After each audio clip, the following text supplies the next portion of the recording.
So, you might remember that a few years back I got chosen by OnePlus to review one of their newest devices with the lab. The OnePlus lab is where online on their community you get the chance to enter yourself and to review the newest unit. I really love doing that, and so when this year came around and I saw that they were doing that again with the OnePlus 10 Pro, I thought, why not? Let's enter and see what will happen. What I didn't think would happen is that I actually got approached by OnePlus themselves before the whole lab to do a video review. I said, of course, yes, I'd love to do that because I'm very much into that. And then unfortunately my phone got delayed through customs, through delivery problems and everything. So I've had it now for a little over a week, and here is my full review of my beautiful OnePlus 10 Pro Emerald Forest. Let's go, shall we?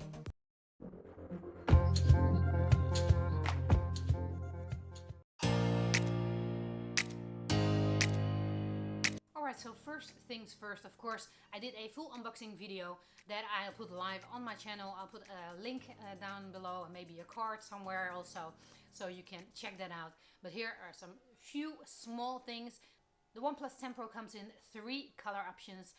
2 there are all over the world, which are Volcanic Black and Emerald Forest, which is the one I have and I really love it. Spoiler alert. And then there is the Panda White Extreme Edition, which only is available in China. It was a simple unboxing, nothing too fancy. One thing I did notice straight away is that with the OnePlus 9 there was a USB Type-C to USB Type-C charging cord, whereas here it was a USB Type-A to USB Type-C charging cord. But that of course might have something to do with the fact that it has 80 watt Super VOOC charging. I'll get back to that later. Also, one thing about the unboxing is there comes a case in the box. It is a good structure, it is pretty sturdy, it looks alright around it. It's not my favorite color, but that's because I just love the Emerald Forest green that it has, the hue. So it's just too bad, but I love that it's in the box. But I have to say, after like a little more than a week of wearing it around the phone, you already see a little bit of wearing marks on the edges of the case. Alright, so after the unboxing we're going to the design and build. And this I can say, I've already said it before, I love the color, the Emerald Forest. It's beautiful green hue. The aluminum frame and the glass back panel just feel awesome to hold in your hand. And it is a 20:9 aspect ratio screen, and so that makes it not too wide to still be comfortable when you hold it in your hand. I love the back, like I said, the color, I love it. The matte frosted glass back makes sure that it really feels, it has a little bit texture to it, but also it keeps smudges from your fingers off the phone. I really tried smudging it, and yes, the camera island does get smudged a little bit because that's ceramic. It's very nice to the eye. I really love the look of that because it really makes it more premium, but that is a very smudge detection area. The back also has some sort of anti-glare sort of function, which is strange, I think, to put that on the back, but on the other hand, it does give it a feel that when you look at it from sides, the color shifts a bit, also in the light. So it's from the sides, it's a little bit either more bluish, or it has a little bit more sparkly, actually, sense tones to it. The front camera has Gorilla Glass Victus, which is the strongest one to date, and so far I've not had a glass protection over it, and so far I cannot detect any scratches yet on my phone, but I haven't dropped it, knock on wood, somewhere, so let's hope that doesn't happen. But so far, front looks pretty good. The screen I'll get back to on a later date here in my review, but just to point out, it is a 6.7-inch screen, like I said, an aspect ratio of 20:9, which makes it really easy to hold in your hand. And also the camera, the selfie camera, is in the top left corner, not in the center, where I love it to be more in one of the corners, especially the left corner. For some reason, it's just a really nice place to have the selfie camera, in my opinion. You might think different, I don't know, let me know in the comments below. When you have the OnePlus 10 Pro in your hand, it is 201 grams. It's just a little bit more heavy than the OnePlus 9, which was 192 grams, but you really don't notice that when you're working with the phone. Looking at the ports and connections, the OnePlus 10 Pro hasn't got really much ports. Of course, you have the alert slider, which is always there, and I love that it's back. You have the USB type C charging port, which is a 3.1 charging port, which means it's pretty fast, so it's very reliable and I like it. Unfortunately, there is one obvious missing port, and that is a headphone jack. For some reason, I still love that, especially for plugging in my microphone when I record videos, but I use that in a different phone, so it's okay that it's not there. Would have been nice though to put it in, just to have the extra option. Wi-Fi connection, in my experience, Wi-Fi connections are very good. I don't use that much Wi-Fi because I'm on 5G network almost all the time. I have an unlimited plan, which is really good, really handy. But when I do use Wi-Fi, it picks up the 5 gigahertz network everywhere. It's really fast, really reliable, and I love that. It has a Bluetooth 5.2 connection, which is fairly good. Although I have to admit, when I use my Bluetooth earbuds and I have my phone in my front pocket and my earbuds in, sometimes there might be just a little bit of stutter at some points. So when I'm on my bike or when I'm walking and my legs just a little bit more to the back or something, it can for a microsecond lose the signal, and then it just stutters just a little bit. I haven't had it happen that often, but it did happen a few times, so I want to mention it.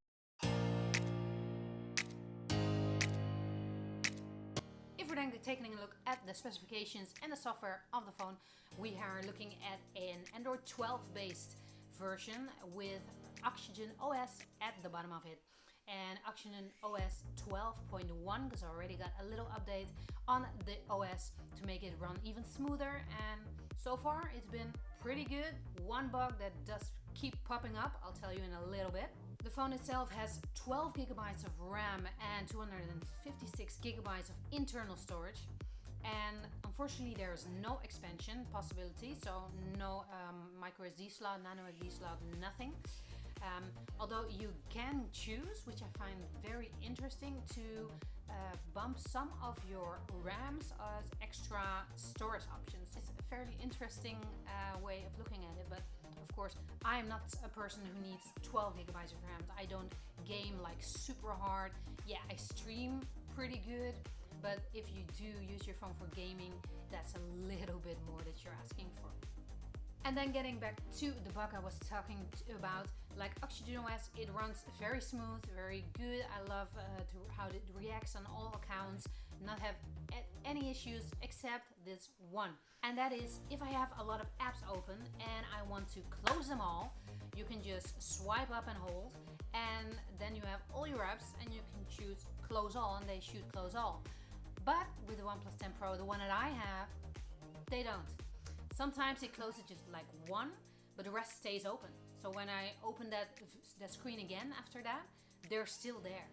And it does say your phone is in optimum condition and everything, but they are still there. And if I click on them, they are still there and I'm still opening that app. So for me, that is a pretty big bug that should be fixed, because I like to have the option to close them all.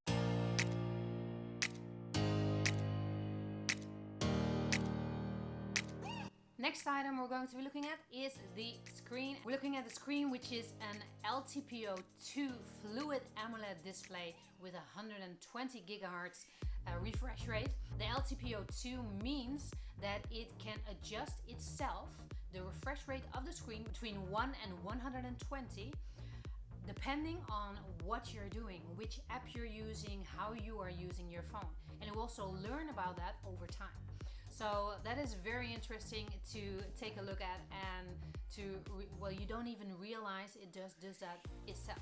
And the screen, of course, like I said before, it is a 6.7 inch screen with a 20:9 aspect ratio, which makes it a great size to view content, to have the whole screen available for you and really watch content, but not be it that big and that cloggy in your hands. Like, I have small hands. I mean, I don't want a phone that I have to hold, like strain my arms just to hold my phone. So with this, it's just very easy and very light and very handy. So, and I am a big content streamer. I'm not really a big gamer, so I'm not going to show you a lot about that. I've played a few small games, but I'm not a big gamer. So, but I have streamed quite a bit, some new content, old content, and everything looks pretty nice, pretty smooth on the screen. So yes, I am very content with the screen on this phone. Colors are very good, very vibrant, and viewing angles are good. although I always think viewing angles is interesting, but when I'm looking at something, I will be looking at it from the front, so that should be the best, and it is. But still, also from the sides, pretty good to watch. And talking about pretty good to watch, if you find this video pretty good to watch and very entertaining or whatever, please like and subscribe to the channel. Of course, the screen has the in-screen fingerprint reader, which is very quick and very reliable. But I have to say it is a little bit difficult with my second finger. So I recorded both my right hand thumb and my left hand thumb. With my right hand it has no problems whatsoever, never. With the left hand, a little bit more difficult. I don't know if it's the angle or anything, but sometimes I just don't get it to work. And that bothers me just a bit. I also tried recording double, but you cannot do that anymore. So you cannot record your same finger twice for some reason, which is, I think it's a loss, because that way you could really improve the ratings of the reading of your finger. So that's too bad. But my other finger, it reads very well. So 50-50 on that one.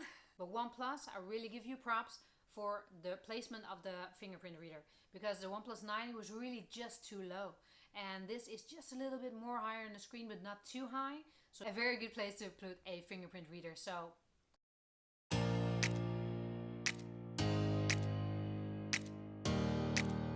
before we take a look at what this phone has really been promoting about this phone, we're going to look at the battery and the charging.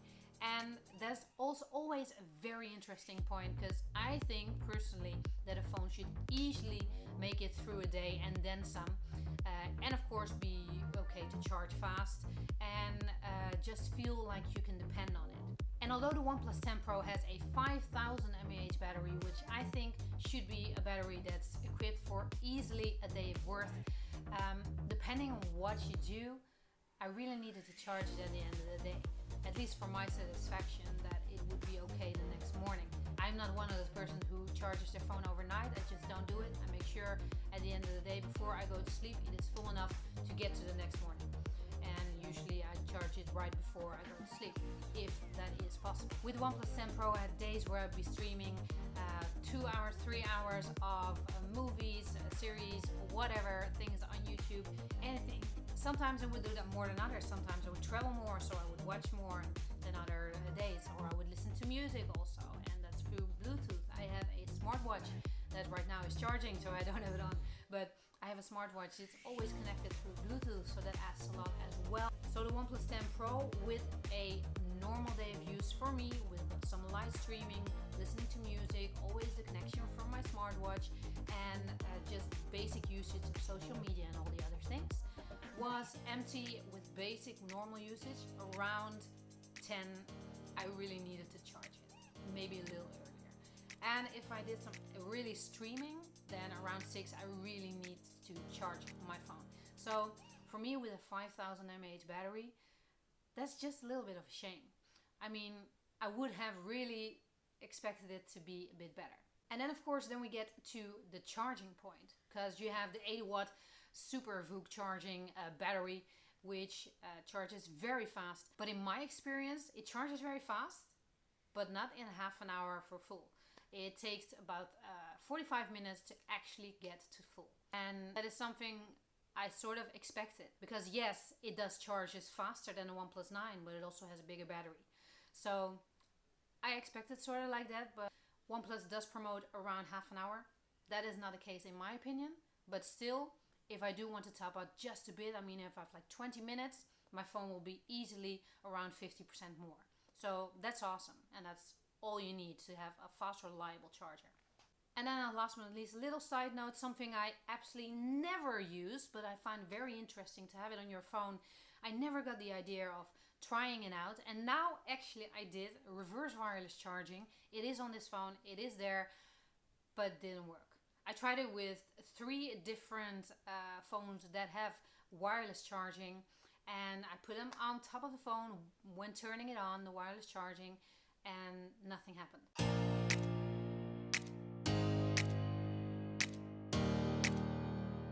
When you see this phone somewhere in a promotion, online, on the news, wherever, you see of course the word that is written on the camera, Hasselblad. They have co-produced it, and the primary sensor that is custom built for the OnePlus 10 Pro is a Sony IMXR 789 sensor, which shoots in all three cameras on the back. The sensor shoots in full 10-bit color. The primary camera shoots great photos. I really cannot complain with the primary camera. It has some good contrast, good colors, you really see that. And in all fairness, it's maybe the first phone that could stand next to a Google Pixel, the 6 in this case, in night shots. And that is really something for me to mention, because usually I just really love Google Pixel cameras. I'm sorry, I really love them. They really bring out the best.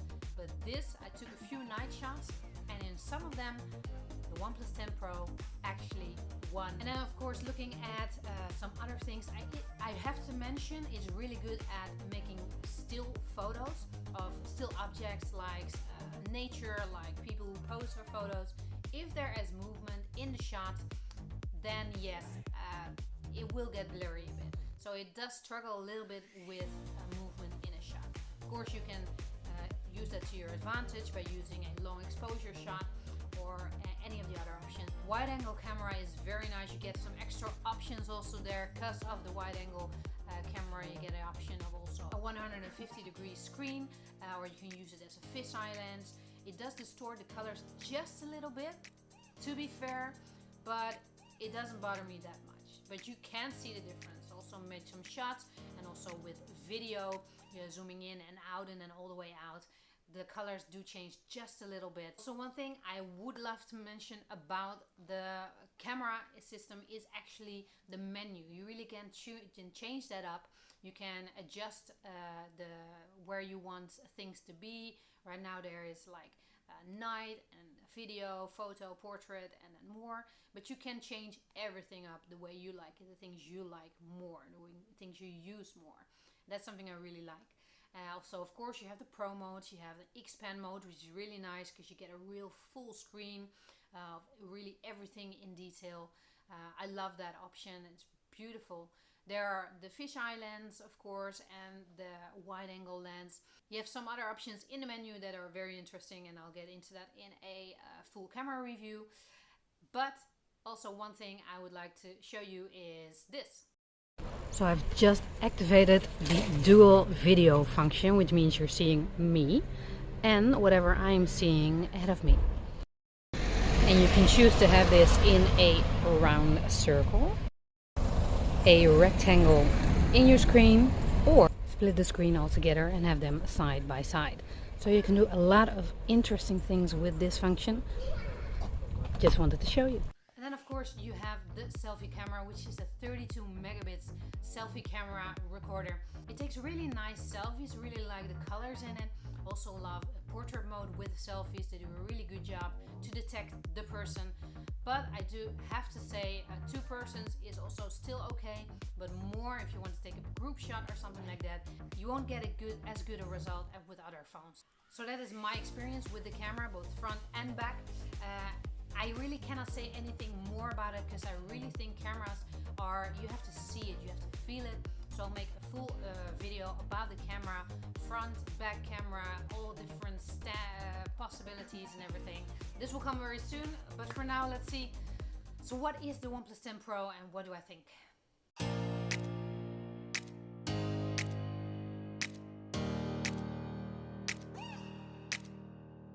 In conclusion, the OnePlus 10 Pro for me personally is a very well-rounded phone.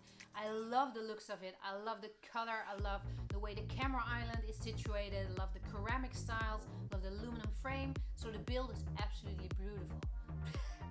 Beautiful. And what do I think really of the phone itself? In daily use for me it has been really good.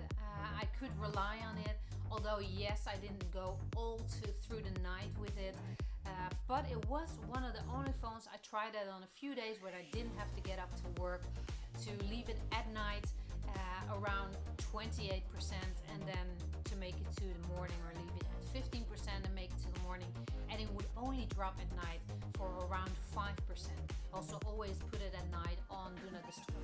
So that is a really big thing for me, because usually during the night that is a really big negative of the Pixel phones. they drop a lot of percentage at night, like 10 to 13%. OnePlus 10 Pro doesn't do that. It doesn't drop a lot of percentages at night. So that was a really good thing, and something I really liked. So also the fast charging, really good to have. I love that you can just top up 20 minutes and then have like almost the whole day extra, or at least like multiple hours depending on what you do on the phone. In the Netherlands, the OnePlus 10 Pro with a 128GB internal storage goes for 900 euros, and the 256, the one that I have internal storage, goes for 1,000 euros, so 999. Is that a good price for this phone? Well, personally I think phones right now are really overpriced in general, because I mean 1,000 euros for a phone is a lot of money. Would I personally buy a phone that's this expensive? I don't think so. That's just because everything gets more expensive, and there are phones about half that price that are as good, almost as good. Of course you miss a few things here and there, but yeah, for me this phone is just too expensive. But it does offer a very nice package, so I think that within a few months, if there are going to be some deals, then this will be a very nice phone to look at, because it has a really good package altogether. So let me know what you think of the OnePlus 10 Pro. Is this a phone for you? Yes or no, and why? Let me know in the comments down below, and thank you very much for watching. I hope to see you in the next one. Stay safe. Bye.